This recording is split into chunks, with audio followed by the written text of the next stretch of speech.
Agrigento il Movimento 5 Stelle, tramite la consigliere comunale Marcella Carlisi, ha presentato una mozione di sfiducia al sindaco e nel frattempo ha avviato anche una petizione popolare. E in consiglio comunale si dibatte sugli attuali equilibri politici. Ascoltiamo la stessa Marcella Carlisi.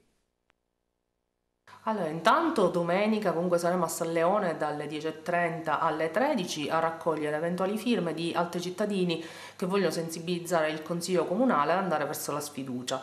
Da parte mia la mozione in questo momento è lì in stallo, quindi equivale a una mozione non presentata perché non è completa le 12 firme. Quindi se qualche altro consigliere che magari ha diciamo, pensato che ho fatto un passo avanti e questa cosa può essere sembrata una cosa non concertata e quindi per svariati motivi non piace, possono presentarne un'altra e io la firmerò. Se non vogliono che firmi, non firmerò.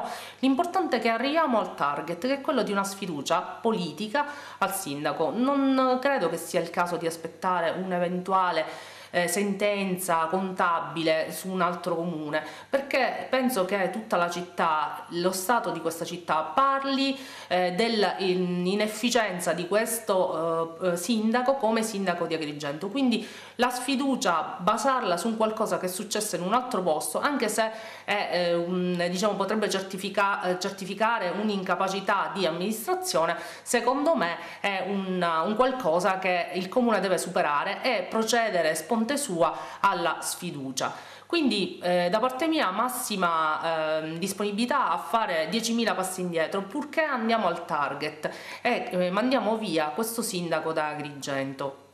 Nel frattempo in Consiglio Comunale c'è, oggi penso che si tratterà il punto, una discussione sui nuovi equilibri che ci sono in aula Sollano. Quindi tutti quelli che sono interessati a vedere come si muove, se c'è una transumanza da maggioranza, opposizione o viceversa, possono assistere oggi alla seduta che dovrebbe, penso, più che altro svolgersi su questo argomento.